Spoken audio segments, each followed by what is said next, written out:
Hello. Oh, wow. It's actually working. Okay.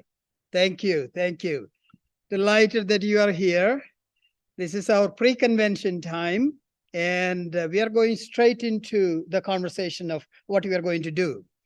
And all our prayers and all the convention-related stuff, we will officially begin at 5:30. And do you want anybody to move forward? You're okay with this? Okay, perfect. Yes, you're settled. You're on the back row. Okay. I'm delighted that Amy said yes to my request if she would consider coming and sharing her expertise, her knowledge, gifts that she has with us. And I'm delighted she said yes. I've known Amy now for about 7 years or so, 6+ years. And I invited Amy to come and share her wisdom with my last congregation. And it was very, very helpful in creating some funds to support the ministries of the church.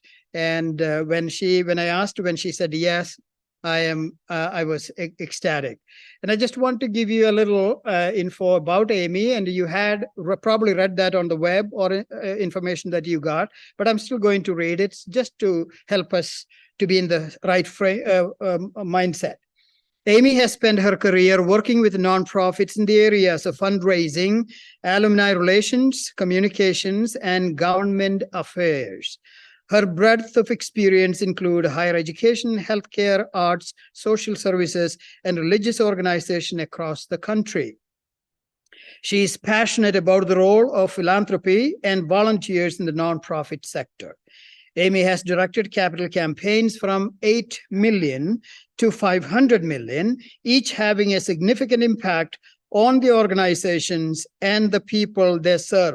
We only need to help with about 25 million. So just saying, her career has provided many opportunities for her to serve the church. A cradle Episcopalian, Amy has served on several parish stewardship committees as a board member of TENS, the Episcopal Network for Stewardship, and as a member of the Stewardship Commission for the Diocese of Atlanta, where she volunteered as the Planned Giving Advisor. Now a resident of Springfield, Missouri, Amy chairs the recently formed Stewardship Commission for the Diocese of West Missouri and is a member of the Diocesan Finance Committee and is a treasurer of her parish's foundation. A native of Kansas, Amy received her BBA in finance from Washburn University and an MA in educational leadership from Northern Arizona University. Amy and her husband, Craig, live in Springfield, Missouri. Professionally, Amy is currently the interim vice president for advancement at St. Xavier University in Chicago. This is the third interim position for her with retirement on the near horizon. And we are excited to welcome you to the Diocese of Idaho. Amy.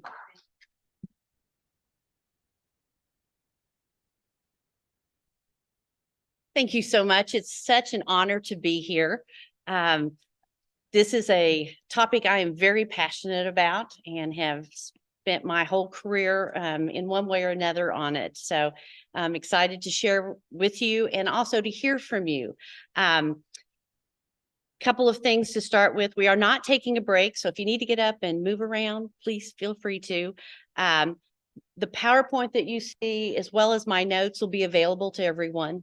So know that that's coming. And I do encourage you to have any conversation you would like with us and share as well.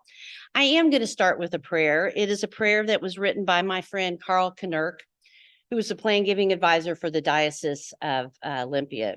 Carl died many years ago now, but he was one of my heroes in this area. And so I always start with the prayer that he wrote. Dear God, who has made us, then given to us this beautiful world, help us recognize that our gifts are from you. Remind us that if we live as we will never die, we will probably die as if we have never lived. Remind us that we cannot make anyone love us, but that we can let ourselves be loved. Remind us that what is most valuable is not what we have, but who we have in our lives.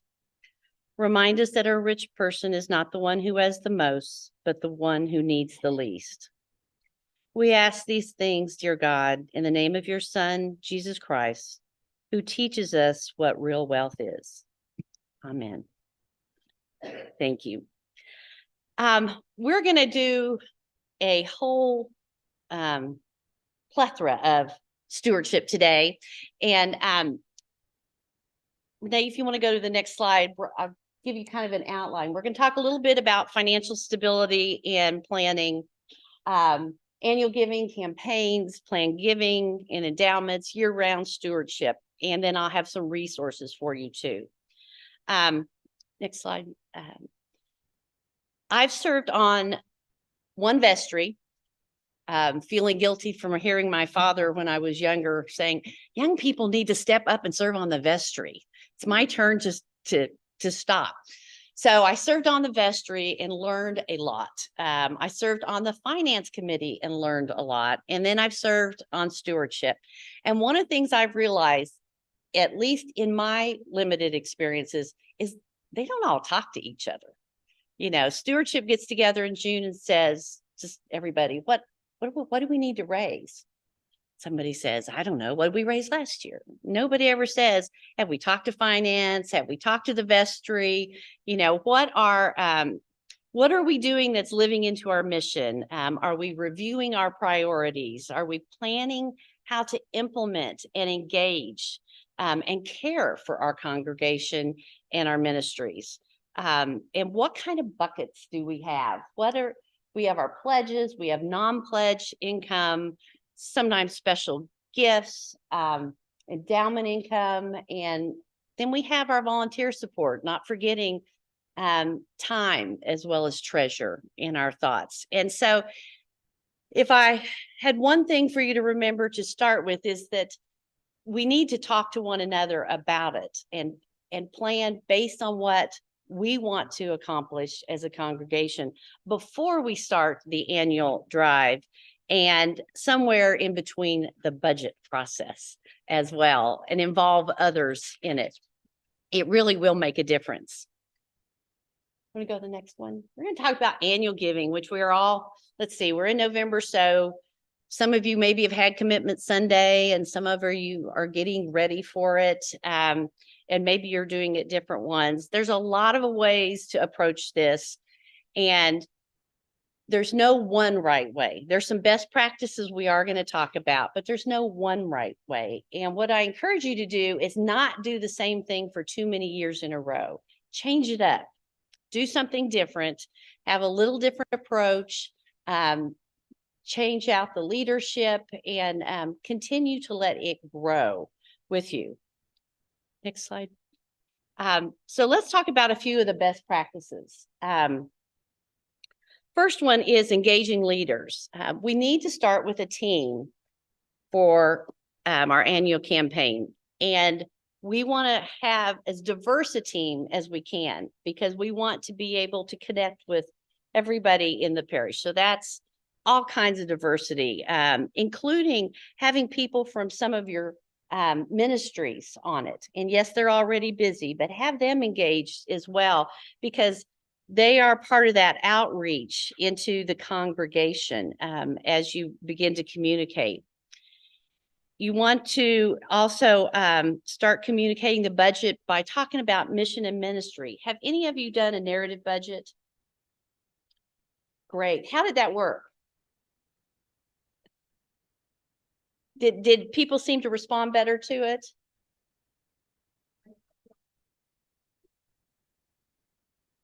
How about you?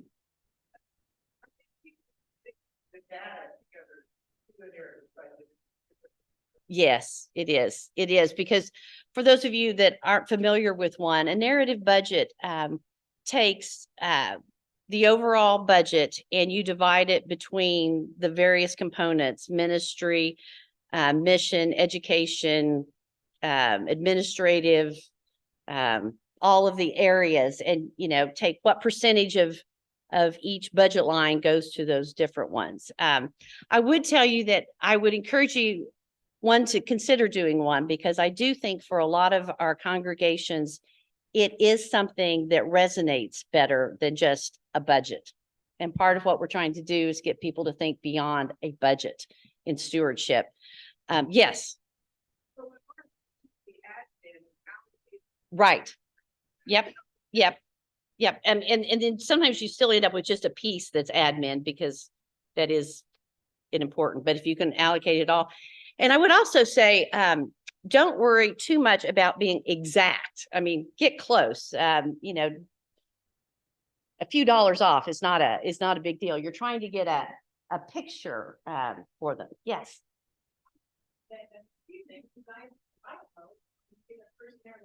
Oh my gosh, that is wonderful. Oh, that is great. It does make a difference. It really does. There are more of us who respond to that kind of visual than those of us who respond to numbers. We have some of both.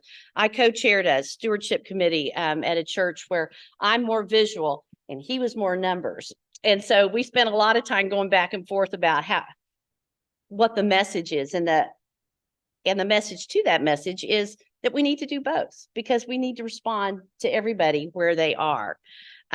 We need to set a realistic goal. I too have sat on a stewardship committee where somebody throws out a number and I'm thinking as a fundraiser, oh my gosh, where's that coming from? And that sort of the reminder that our goal needs to be set on our past goals and what we achieved, and to be realistic. It's always great to go over a goal, but if you put one that's not realistic, can be very discouraging for people, even though you may have raised even more than you had. Talking about not being apologetic. Some people really struggle with this part of when we are asking people to give. So I would remind you that we're asking people to be joyful givers, for emphasis on faithfulness to God, not an obligation, that we're talking about mission and ministry, not a budget.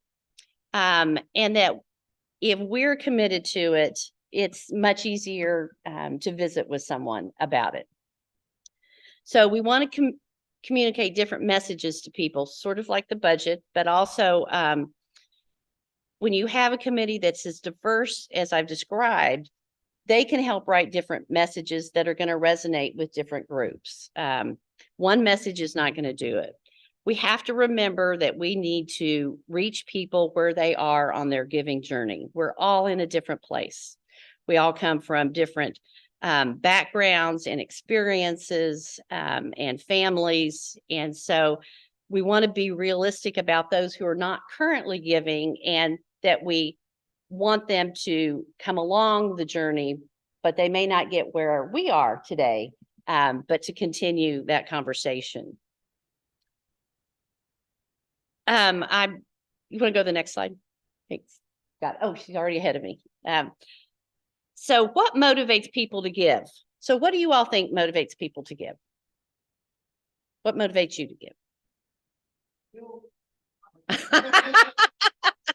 Well, on the list, that is on there, I will tell you.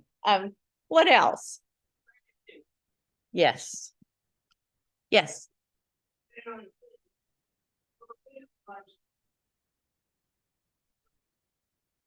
Okay, I will. Thank you for that reminder. Thank you. Someone else had a duty. Anyone else? Mm-hmm. Yes. Yes. Those are all correct. Being a part of the whole was the last one. Those are all absolutely. And people give to people. They give to people. They don't give to budgets. I think I've said that more than once, but obviously I feel strongly about it. So you'll hear it several times. And gratefulness. And they also give for impact, seeing that's why those different messages and seeing what the impact of their gift is going to be and what a difference they make to do it. Follow-up is important because we all forget. We all forget. And we need to remind people, and we need to do it in a time frame that's reasonable.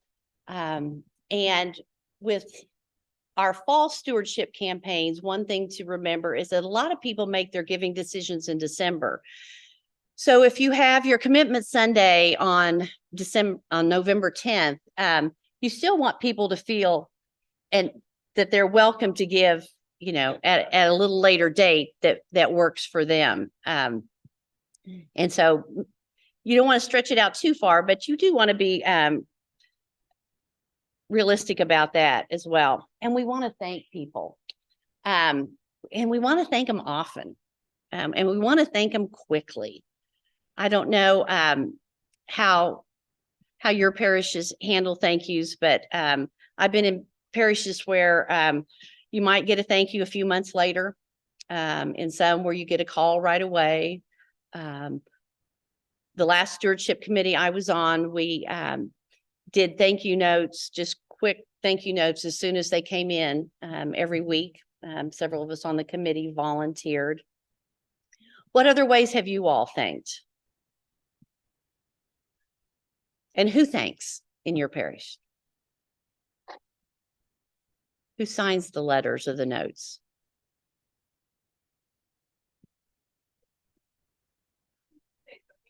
For annual giving, we're talking about the annual campaign right now. So the pledges. So when a pledge comes in, who thanks?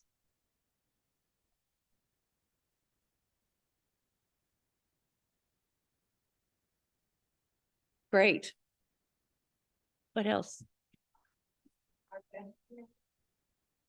Wonderful. Yeah.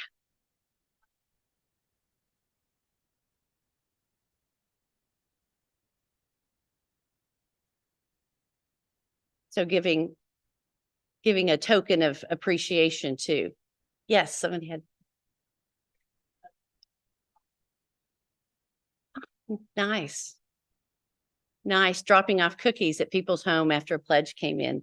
So there's lots of ways to do it. I just want to make sure we think about it in advance as part of your plan as you're building your stewardship campaign for the fall, to make sure that you've got more than one touch and you have it planned and who's going to be responsible. Because in the rush of, we get the pledge cards out and we've gotten all our messaging, and that's usually November and December and people get busy. It's really important to take time to do that. And you really can't say thank you enough.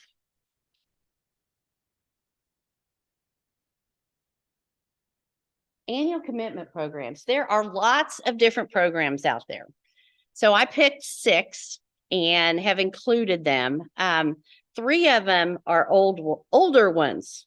I remember them from many years ago, and they're still around, and some of you may recognize them. Festive Meal, Cottage Meeting, and Personal Notes. Those are the ones that are the sort of tried and true. The Festive Meal is where you focus on one major event, and you have table hosts who've been trained and discussion leaders, and you bring people together. You have a speaker and a little Bible study, and you do it all as a group at one time, and talk about it at each table, and people make their pledges either then or they take their materials with them. Cottage meetings is a take on that, but it's small gatherings, say 8 to 10 people who are gathering in homes. You volunteer to be a host and you get trained on how to do that. And you have discussion leaders and a Bible study, and you talk about the campaign and making a pledge as part of that small group. And then personal notes. A group is recruited to write their stewardship witness and use as letters. And that also helps that comment I made about diversifying the message of having some different people. There are books for those, and They're a little hard to find now because I think they're out of print, but if anybody's interested, I still have a few of them. And you can find them on the internet, but they are ways to change up what we do. Project Resource is a fairly new one. I don't know if you're familiar with it, but it is really a 12-month stewardship program. It's almost year-round considered, but it does have a very strong annual fund component. And you can either go in person to the training or you can do it online. And they recommend a team of at least 3 from your parish participate. And they train you about how to do a campaign and what a 12-month approach looks like. I have done it. It is very good. I did it with 2 other people. One of them liked it a lot. The other thought it was too much. He was more focused on just annual, and it gets beyond that. But it is very, very good. And then New Consecration Sunday. That was very popular when I was in Georgia. I spent 14 years in Georgia and all of it on the Stewardship Commission there. And we had lots of parishes who did this Consecration Sunday. It's a 4-week program, and it includes having a guest speaker come in to talk about stewardship. And it's very good as well. And then, of course, we have TENS. And I think probably all of you are familiar with TENS, Episcopal Network for Stewardship, that provides annual giving program each year that is as complete as it can be. And even if you don't want to use all of their materials, you may maybe take the prayers that they have included, and you use those as part of your stewardship campaign. You can tailor any of the materials, but they have everything. It really is a wonderful resource and a great place to start. I'd love to hear what you all are doing now.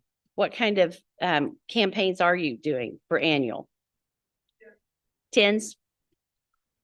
Have you been doing TENS for a while? Yeah. Yes.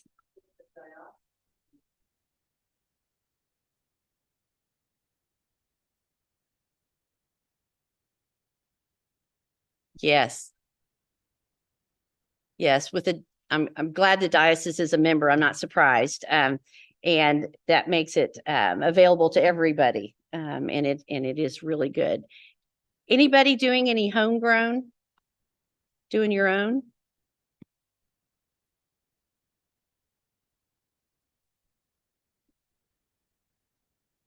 Yes?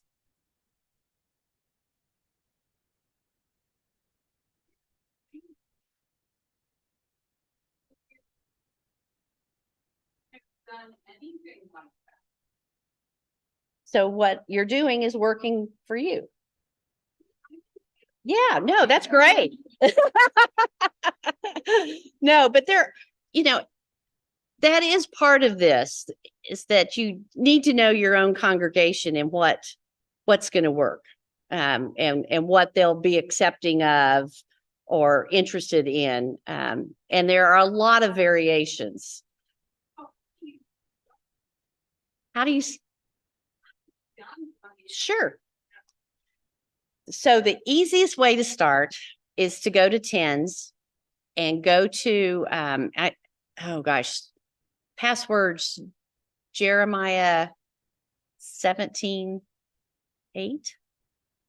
Is that right? I got it right? Yes.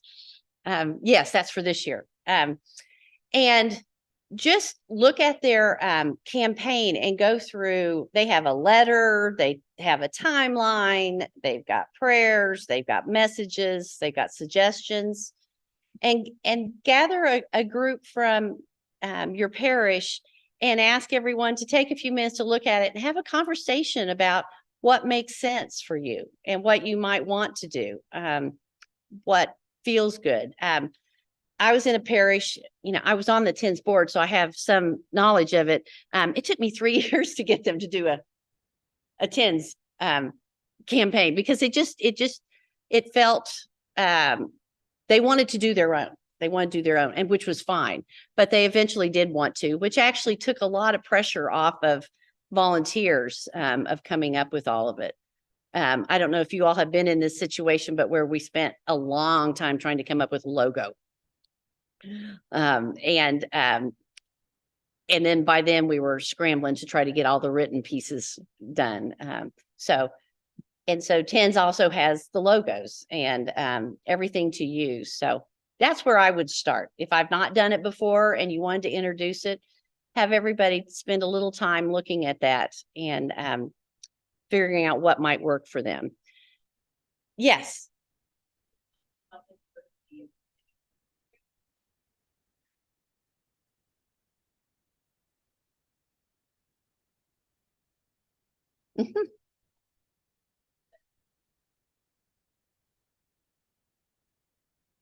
Yeah, because people in different ministries, represent another group, and they're together a lot.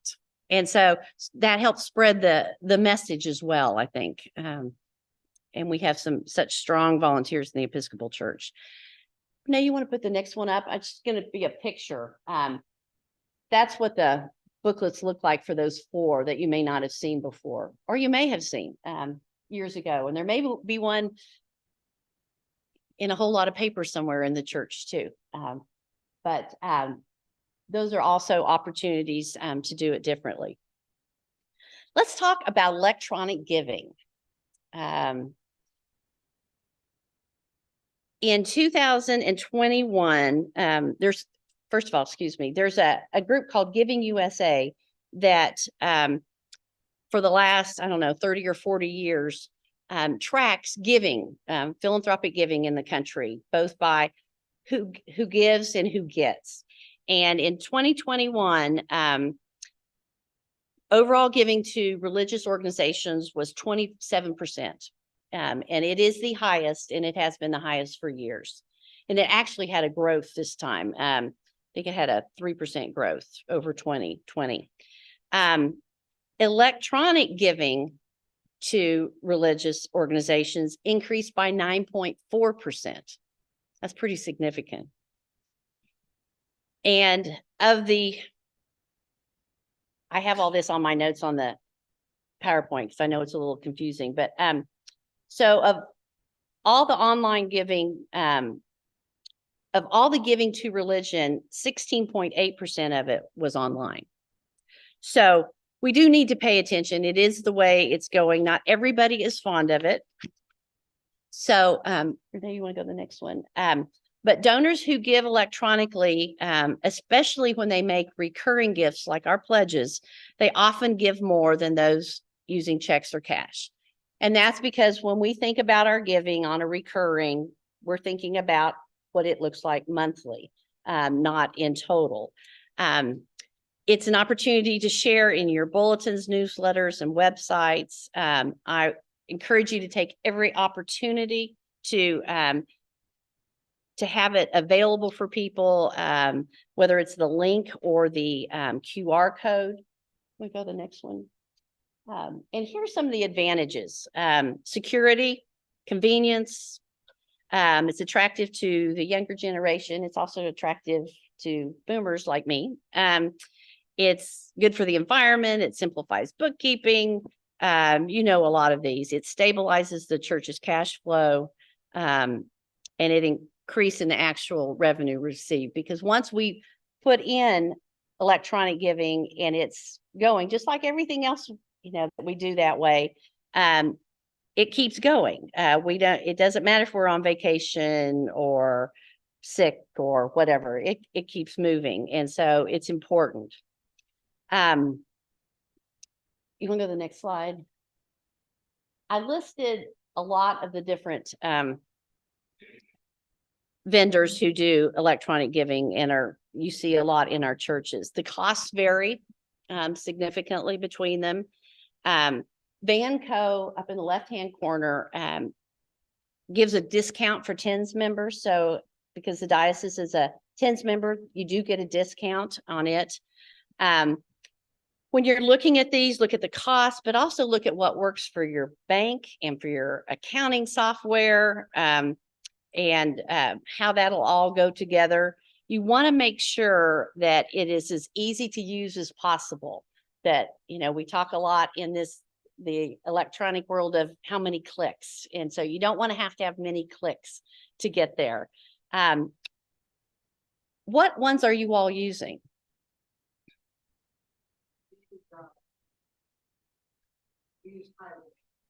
Are you pleased with it? Good. When you click on their link, so if you have a link embedded in a website or an email, when you click on that, it opens up a second website, and it's only a simple box. And it's how much do you want to give? Is it recurring? Do you want to pay the fee along with it?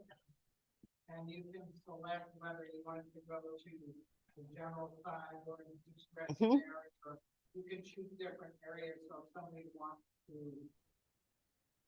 put it on a certain fund. Yeah. The only thing that we don't have that we're working on right now is to split that giving between multiple funds. But yes, it's very simple to use. That's wonderful. Anybody else have which one? Realm. Mm-hmm. Nice things with everything. We're probably underusing Realm for all that it can do, but in terms of pulling it up, on the phone, it's fairly. It really is. So there are a lot of good ones. I just encourage you to make sure you have one and that you encourage people to use it. I have a little twist on it on the next slide. Anybody use Pew Cards? Anybody use Pew Cards?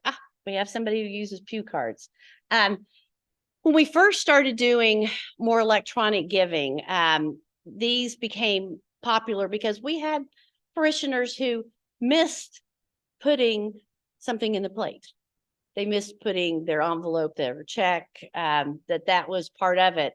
And so a lot of us started making these cards to go in the pew rack. And you can have the front of it be the I give electronically, and the back have a QR code to take them to the giving page, and they can give from the pew, they can take it with them. But I do encourage you to think about that depending on your congregation and how you think that would work. And I will tell you that QR code is actually a real one. It's from St. Francis Episcopal Church in Macon, Georgia, who had one of the first ones I had ever seen. And they use Realm as well. And if you try that QR code when you get the PowerPoint, you'll see how clean their page is and their drop down options and how easy it looks to do. I mean, I'm very impressed.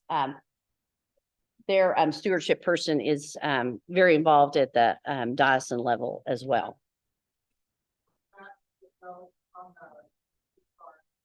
I have not. I haven't. That doesn't mean there haven't been any. Nobody has said it to me. But it is just another way, when I talk about meeting people on their giving journey, this is a way to meet some people on their giving journey who want to do that, or those that want to give. They're used to doing, more spontaneous giving as well. But I think they're a no harm, no foul opportunity. Yes. I brought this up once and everybody had fake allies, and I can understand that because you'll get it from my question here. Is there some place, is this on the 10 site if we go that tells us how to use it or figure this out or start this? I have no idea. I mean, seriously, I had my grandson there the other day and so this is how you can do our Absolutely. And in fact, in my parish, we have a QR code in the Sunday bulletin and we have instructions written below it. Because not everybody does know. I mean, I think more of us started using them during COVID when we had to use them for menus. There was nothing like wanting to figure out what you were going to eat to encourage you to try something new. But yes, but you can include, and I would be glad to get you that and send that. But the instructions, I don't think I get pushback from it, but I do know that not everybody knows how to use them. So we did do that in our parish in the bulletin. We have a QR code in the back and it tells you take your camera and, you know, and click. So. I hope it's not credible, really easy grant. No, no, it is not. It is not. That's great. So anyway, that's another idea that I'm pretty fond of. All right, let's move on to campaigns. And we're talking about capital campaigns. And those are larger projects. They are often more than one project in a campaign, or sometimes it's just one. And it's visionary. I think you talked about needing to share a vision, and campaigns that's really, really important that they do. You need to involve your congregation in a variety of the activities prior to asking. It's essential for building trust about that vision. And they usually include gifts that are paid over 2 to 3 years. You want to go to the next one? Oh, you're already there. Okay. I have more on that page than I have on my notes. Sorry. Goal set. So planning and visioning, you need to be consistent with your vision. And so it's like if you've been talking about the columbarium needs to be expanded, and then all of a sudden somebody comes and says, but let's do a garden instead. You know, you need to know where your parish is and what you've been talking about and getting a feel for what the needs are. You need to have a forum for people to discuss. You want to make sure that people are having a conversation. Case statement, and a case statement is a 1-page that explains the project. It explains the need, the cost, and what a difference it will make and why you want people to join in. The goal setting for a campaign, 2 to 3 year commitments. If you use, this comes from a consultant friend of mine. I don't do church capital campaigns. But 90% of church campaigns raise between 100% and 300% of their annual campaign number using a campaign consultant. If you don't use a consultant, you're usually looking at about 50% of your annual. And why is that? Because a consultant helps you get all this done quickly. They have the experience of having done it many times. It's not to say you can't, but it does make a difference. And as a fundraiser, I have done capital campaigns as a fundraiser and hired consultants. And I've also been a consultant for campaigns, and it can make a difference. One of the things when you are working on the campaign is you want feedback on your goals. And so that, you want to go to the next one? And we want to talk about, the feasibility study is what I'm talking about. You want to make sure you have opportunities through surveys and interviews for your parish to talk about this case statement that you prepared. You know, does it make sense to them? What are the questions? Because one of the things you want to know is if there are any roadblocks that you didn't realize out there about your project. You want to know those before you launch the campaign in earnest. And you want to make sure the process allows for prayer and involvement and communication, and that there's lots of engagement beforehand. And afterwards, you want to make sure you are celebrating and that you are updating them, especially if you're doing a building project or something similar. You want to make sure that people are getting an update on how it's coming, including things that are not going well. You know, you've hit an issue. You want to make sure you're letting people know so they feel like they're still involved in it. Once you get past the feasibility study and get into the campaign, it's really about 4 months at that point. It's not long at that point. It's like a lot of things in life, all the prep leading up to is what takes time. And those are really important steps for your success. Anybody in a campaign right now? Anybody contemplating one? Yes. No. I just, I didn't serve as a consultant, but because I'm on the stewardship commission, I work with parishes that ask for help, and worked with one on a small, campaign, and that was pretty exciting to see, it come together after spending time with the vestry several times. Because they were very, unsure whether they could really launch this, whether it wasn't the project, it was whether the congregation was ready. So we took some time and did a little bit more of the, more forums, and instead of surveys. They really wanted to do face to face. And then when they launched, I mean, they surpassed their goal in nothing. But they had done a lot of due diligence in advance. And it's a very exciting time when you do a campaign and you reach that goal and you can start to realize that vision that you have laid out.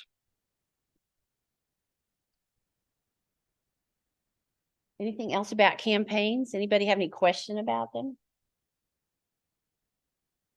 They are one of my favorite things in fundraising, because it has such high impact, and it moves you forward at a pace that very few other things can do. And it brings people together in a shared vision. And so I encourage you to not be afraid of them. One of the things I was going to tell you is at the end of this presentation is my contact information. I'm always glad to visit. You're welcome to call, run something by me, ask me to look at something. I have a great passion for this, and I love my church very much, and this is my ministry. So, all right, well, we will move on to something else. Let's talk about planned giving and endowments. So I've spent most of my career in this area. I think you heard the bishop mention that I was the planned giving advisor for the Diocese of Atlanta. And I worked with parishes on establishing planned giving programs, presenting planned giving programs to encourage the congregation to make planned gifts, and for establishing and using their endowments. And it was an amazing journey. And having done it in my fundraising career, it was totally different to do it in 30 parishes, and of all different kinds, at all different places. One of the great advantages you have here is the foundation. Janet, I've had a chance to visit some and learn more about what you were doing, but one of the things that stops so many parishes from getting involved in planned giving and endowments is the establishment of an endowment and all that takes, and then all the maintenance it takes, and the oversight. So that's a real blessing here, and gives you a chance to really move forward much more quickly. I'm dealing with that at my parish right now. We have our own foundation, and it had just not grown because we hadn't been talking about it, and people come and go. I worked with a church in Atlanta that our first meeting, they said, I know we have notebooks about this, but I don't know where they are, because I think I remember who was the last person who chaired it, but and that's part of it. So having the foundation really gives you a leg up. So we're going to talk a little bit about just personal planned giving, and we're going to talk a little bit about planned giving programs in our churches, as well as endowments. You want to go to the next slide? So as Christians, we believe that part of our response to God's love is to support the ministry of the church. And there are various ways to do that, but the one with our planning our estates or giving to endowments that are so enduring are important. We often think that only about the annual drive. While it's important, it's not our only way to give. I'm going to go to the next slide. So most of you probably know this, but 25 years ago when I started in Georgia, doing a whole lot more church stewardship.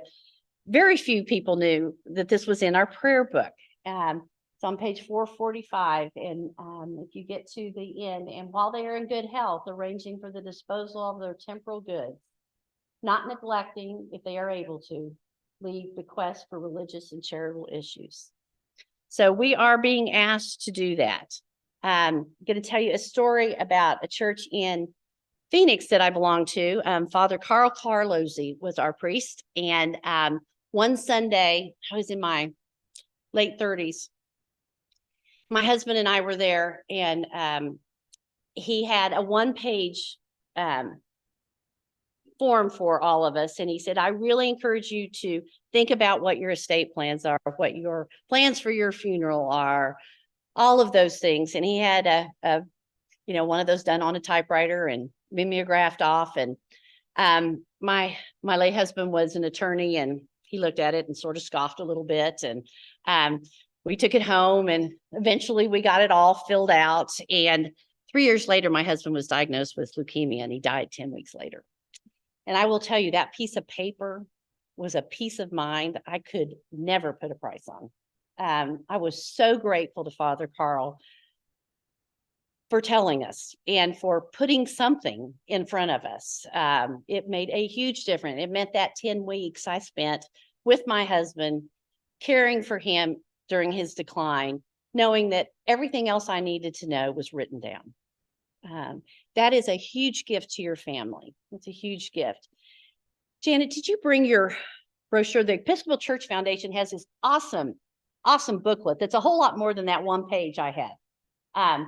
And I encourage you to hand those out and use those. It is a really important part of our making plans and caring for our families, and making sure the things that we want done are done the way we want them as well. My parents were also Episcopalian, both grew up in the church, and every time I go home to visit them in their decline, my dad would bring out, their notes of things, reminding me that they were going to have a graveside burial, and don't think about doing anything else. And I was good. And when my mom died, it was a sleet storm in Kansas, and the priest said, "Are you sure you don't want to go inside?" And I said, "I am not. I have spent probably 10 years being told every trip to Kansas, this is how it's going to be." So they did get what they wanted, but they wouldn't have if they hadn't had it written down, because I probably would have gone inside instead of standing out in the sleet. But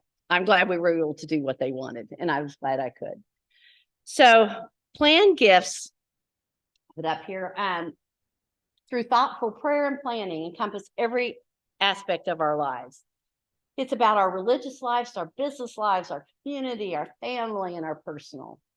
This is an opportunity for us to support our church and our diocese, to be a part of the life of the church community after you have left this life, and be a witness to your family and friends of what was important and valuable to you. I think that's a really important statement. That is how we leave, and the message that we leave behind. When we talk about, oops, can you go back once? Sorry. When we talk about being part of the life of the church community after you've left this life, I think about this a lot when we use some of our endowment. We just fixed at our church the steps. They were falling apart out front. And so we were all going in the side instead of in the front. And so we used some of the endowment that came from a parishioner. And it was wonderful to tell her story as we told the story of fixing the steps. She was still a part of our parish, even though she was gone, and she was making a huge difference. So those are wonderful messages and an opportunity to do that. All right, now we'll go to the types. So the majority of planned gifts in this country are through bequests. They're the simplest. About 80% of all of planned gifts are. You can put a stated dollar amount in it. You can put a percentage of your estate. You can put that it's the remainder of your estate after other things are taken care of. There's also life income gifts. These are gift annuity, pooled income fund, charitable remainder trust. Those provide life income. Those take advisors and more planning and have tax benefits to them. And then we have a couple of special asset gifts. There are others, but I think these are the most common. One is life insurance. If you have a life insurance policy, you can just include the church as one of the beneficiaries. You can also ask the church to own the policy, and they're the beneficiary, and you pay the church, you make a donation to the church to cover the premiums. And that's how you can fund a policy. And so those are common as well.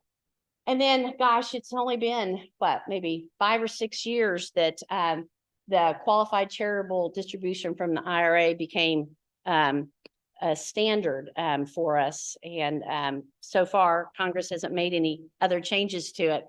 And it's a wonderful way to make a gift from your IRA. You don't receive a charitable tax deduction, but you don't pay taxes on that distribution from your IRA. And I would say in the last 5 years, since it became more permanent, it was renewable up until then by Congress, we've seen a lot more of those gifts as people begin to manage their tax situation in retirement. Any questions? Don't hesitate to ask. All right, let's go to the next one. So I'm going to talk about your will for a few minutes. There are 4 categories to think about with your will. You know, what do you own?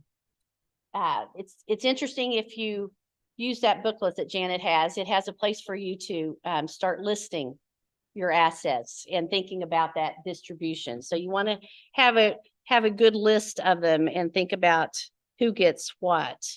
And plans of what do I give to whom? And are you going to have your estate liquidated and then distributed? Do you have things that you want to go to special people? How do you do that? And then people and passion, who and what is important to me? We often give to family, sometimes to friends, to organizations and causes, but taking time to think about who and what is important to you in terms of the distribution of what you are going to leave behind. And then about planners. We all have to have some people to help us. I list first your priest. It's a great conversation to have with your priest about you're in this stage and you're looking at your will and thinking about things. You want to talk to your family. One of the things I want to make sure I say is that after you do make your estate plan, it's really important to share it with your family. Surprises are sometimes difficult for a family. You may be making some decisions not everybody is going to be as fond of, but making sure they know then instead of leaving them to deal with it in their grief, but to understand why. So your priest, your family, attorneys, accountants, we need planners to help us with that part of our planning. Renee, you want to go to the next one? Sorry. So this is something that a friend of mine, Charles Gearing, who used to be a plan giving person with the Episcopal Church Foundation many years ago, wrote up. And it is something to consider adding to your will. It is your final statement of faith. This is just an example that Carl wrote, but I've shared it with a lot of people. It is a way to close that will with our message to our family and others who will learn it as your final statement. I think it's a nice addition to a process that sometimes is you'll have some angst over making some decisions, but ending it with your faith is really important. All right, let's go to the next one.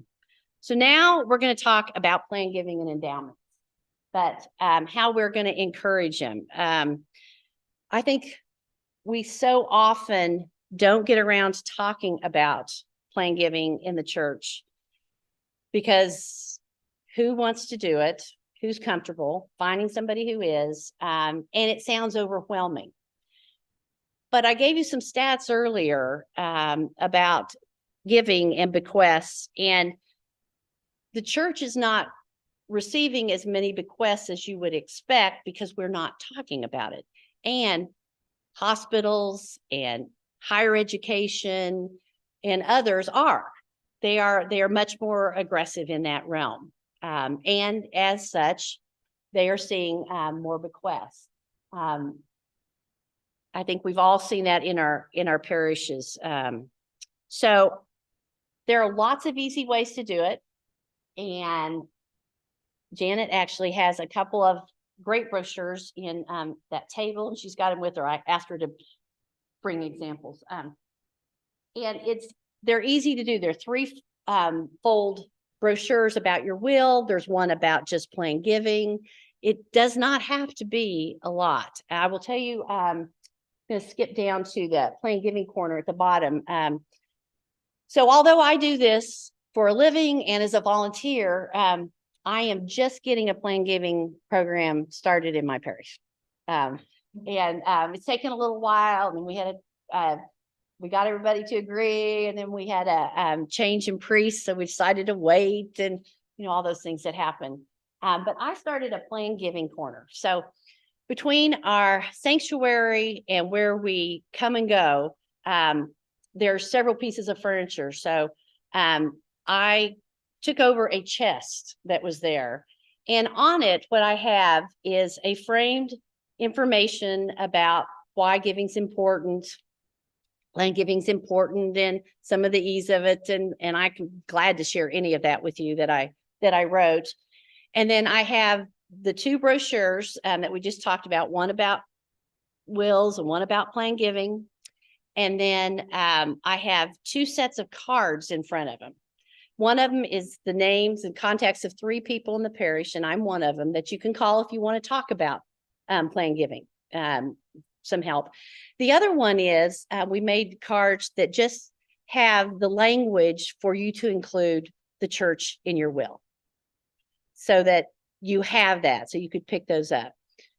I will tell you, not everything's going off the shelves that fast. I need to do more to encourage it, but it was a way for us to start and say, this is important. And it wasn't hard. So you want to share language for including your church and diocese in your will. It's easy to host a plan giving seminar that includes funeral planning, health directives, and other important documents, including plan gifts. There are people in your parish who can do it. There are people in your community who can do it.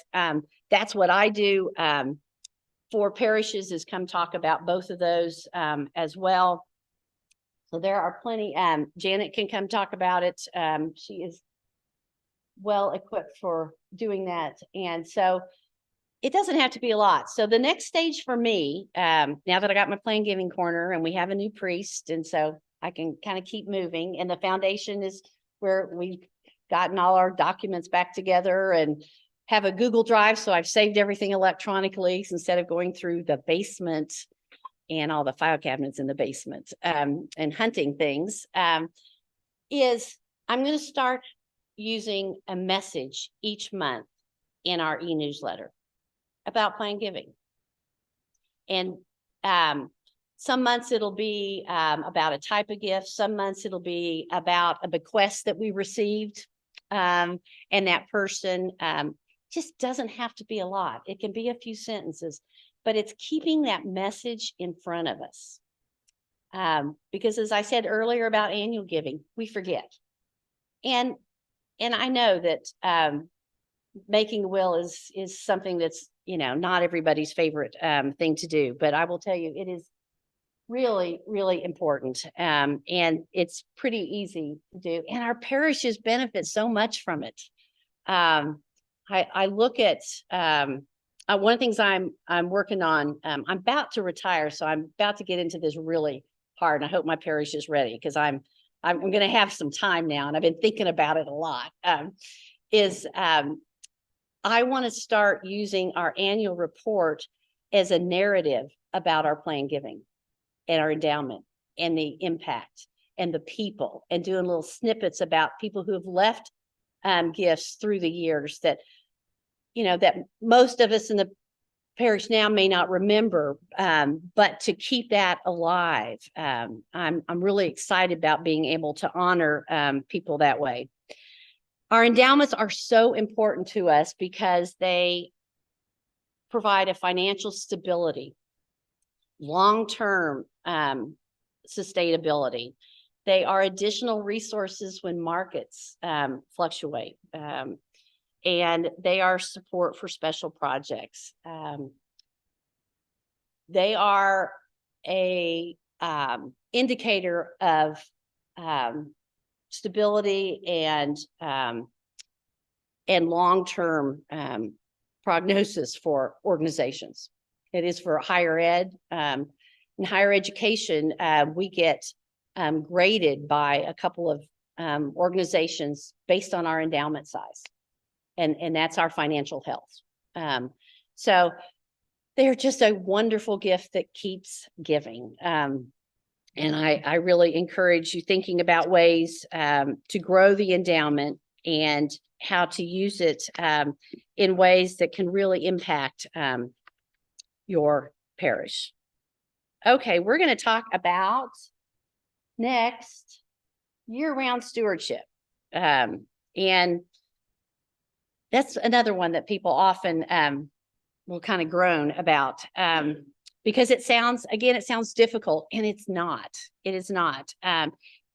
One of the reasons we want to talk about stewardship year-round is because we want to encourage people to grow in their stewardship, whatever that looks like. And by doing so and thinking about it beyond just the money, year-round stewardship allows you an opportunity to talk about all the other things. You want to start small. You can start by emphasizing the activities you already have. Let's go to the next slide.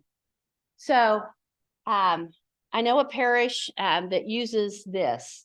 They do it 4 times a year. And I think that's a great place to start. Even 2 times a year would be a great place to start, where you talk about what we do with all that God has given us all the time. And so they use 4 teaching times. January, choosing a Sunday near the first of the year, an ideal time to focus on the stewardship of time, how we use our time, how it benefits our congregation, just a short piece, and asking somebody to do that. May, about the stewardship of the earth, September, about talent, and then obviously October, stewardship.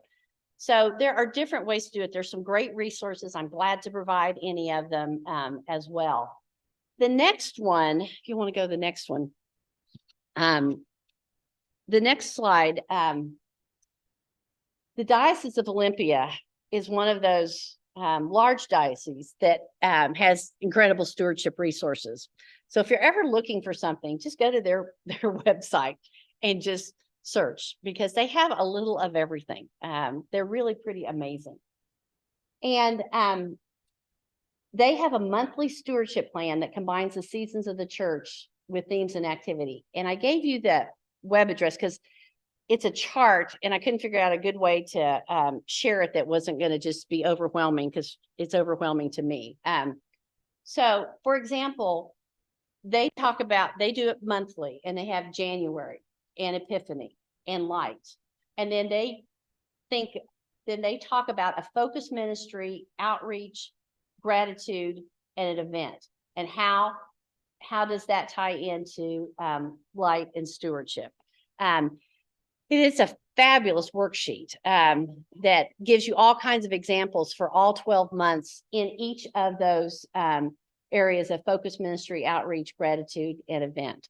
So go in and play with it and pick 2 and just try it and see what the response is, and as a way to get started. Has anybody done year round or what? Or anything that you consider it? Yes.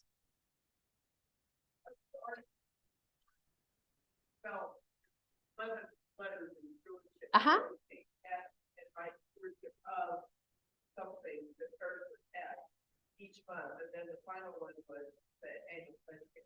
Oh, that is wonderful. For those who are not with us and are listening, using the letters of stewardship and having a focus for each of those. That is great. And have you done it more than once, or have you just? I did it when I was thinking, a number of years. Mhm. to think about. Yeah. Anybody else tried it? Yes.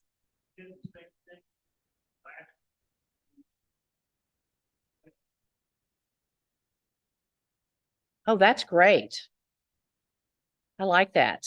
So there are lots of different ways, but you could start with just highlighting a ministry each month, and you may already do that, but that would be stewardship. That would be year-round stewardship, talking about your ministries and honoring them. The bishop mentioned I do interim work now, and I was in Fort Wayne, Indiana, and attending Episcopal church there while I was an interim. And they did the best job of thanking people all year round that I had ever seen. Every month there was something in there thanking people. And that was a stewardship message. And it was very impressive and very authentic. And I have no doubt was very appreciated. Anybody else done any, have any interest in? I know you have interest in a lot of things. You don't have time. I do know. I do know how that goes. So picking things that'll have the most impact and that you feel will be of interest to your congregation, and that you can change it up. You can change it up with people who want to help. So resources. So I have a whole list of resources here for you. TENS, which you already know, and there's the password. I put it up there. Project Resource, we talked about. That's the small group who learn about stewardship together for a 12-month project. Episcopal Church Foundation, that is just full of plan giving, vestry, endowments, you name it. They have a wonderful blog where they do it, different messages. There was a great one recently about a gratefulness plan, about being grateful and how you implement that. Lake Institute on Faith and Giving is it's a consulting group, but they have great resources, and they're a good consulting group. I've never used them, but I know they're highly regarded. But I love their resources, and they have a wonderful ongoing email that you can sign up for, and they don't email you every day, but it's really good. And then the Episcopal Parish Network, which is the former Endowed Parish Group, they renamed themselves, and they have good information, and they have some workshops as well. Church Development is another consulting group, and they have wonderful campaign stewardship resources as well. So if you want to just go look, and for those of you that mentioned you were thinking about having some of interested people in your parish, just peruse those sites and see what works. And then Forward Movement, which we think of as our day-to-day, but Forward Movement has quite the library of materials, and those brochures that Janet has that we were talking about plan giving, that's actually where you find them. You don't find them on the ECF site. You get them on Forward Movement. So next slide. I think this is the last one. So here's my concluding thoughts, that stewardship is the way in which we reflect on our call to discipleship with our whole lives, our time, our talents, our resources, our money, and so much more. Thank you so much for having me today. It's been a pleasure to be with you. there is, thank you. There is my contact information and I'm around today and tomorrow. I'm glad to visit about anything. And we'll be talking to you a little bit tomorrow too, but a little different perspective. Thank you, Amy. That was wonderful. One more time.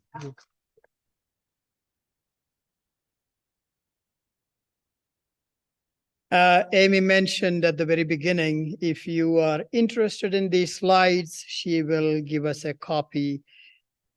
Renee has it. So we will send that to all of you who are, we have a Leadership Insight email that comes out. We will attach it so all of the clergy and the senior wardens will have it. So if you are from a parish, please approach your senior wardens so we don't have to collect each person's email right here. Makes it a little easier. That's one. I do want to thank you for that. And this is the second time I'm listening to Amy, and I have to tell you, it is like it's every time there is more and more I gather, I think, wow, I should be able to use this at a different place. And so I'm so very grateful for it. She mentioned about the QR code, and Jennifer did ask a question and, some explanations. And if you do not know how to create the QR code for your individual churches, one of the resource person that I can volunteer will be Dennis Reed. I know he can make it. I also know Renee can make it. Please let us know. We will get that for you. And so you don't have to worry about how to make a QR code. We should be able to get that. Another point of interest for us as we go into the business session, to make sure that you have your cell phone silenced so that we do not have the distractions and disturbances as we have. And then I think that is basically, and the TENS, the password for TENS. If you lost it, that's okay. We will be able to get that to you. No worries. We will publish that also in the Leadership Insight. And so you should be able to get it. So not to worry about that as well. With all that, it has been a wonderful pleasure having you all and Amy sharing with us her insight, her experience, and the past, the things that she has done. And I think it will be a great time for us to put that into practice and learn more. Thank you. And we will see you in about 30 minutes.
Make sure I'm getting here.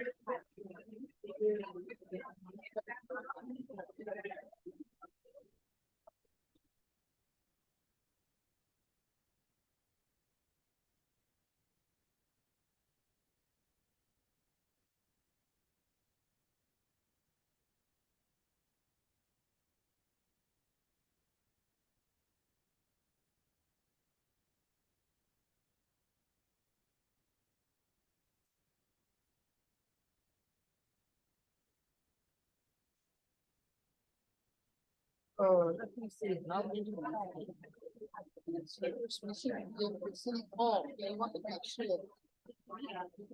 them in a way.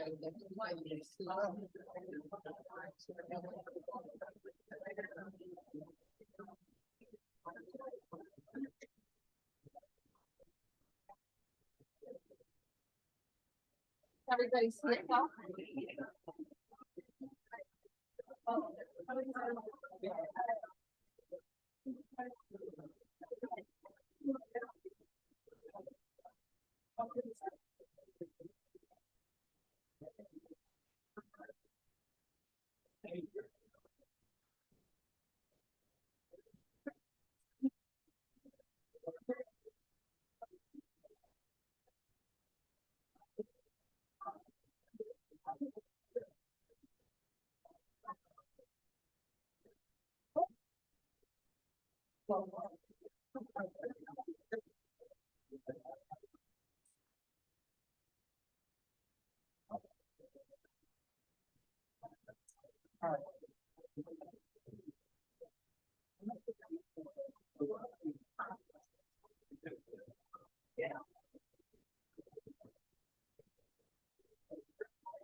Yeah.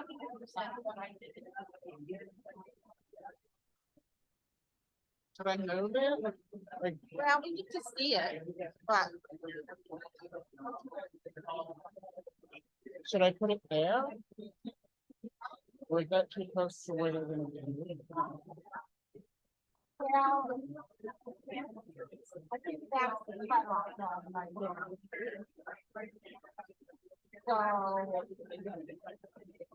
I wonder since some are higher, since those are higher, if you just put it, like, bring that number a little bit in the middle. Somebody will be like. Well.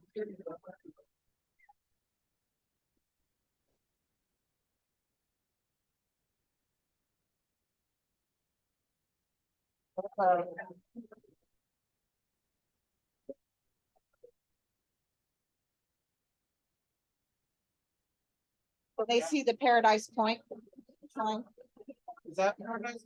yeah. All of these signs.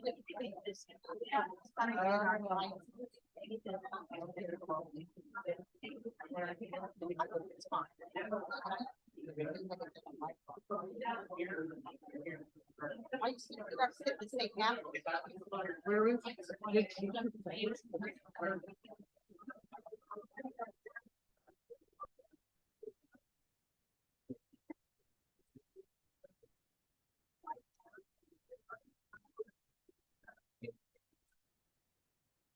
Oh, where's the good shepherd now?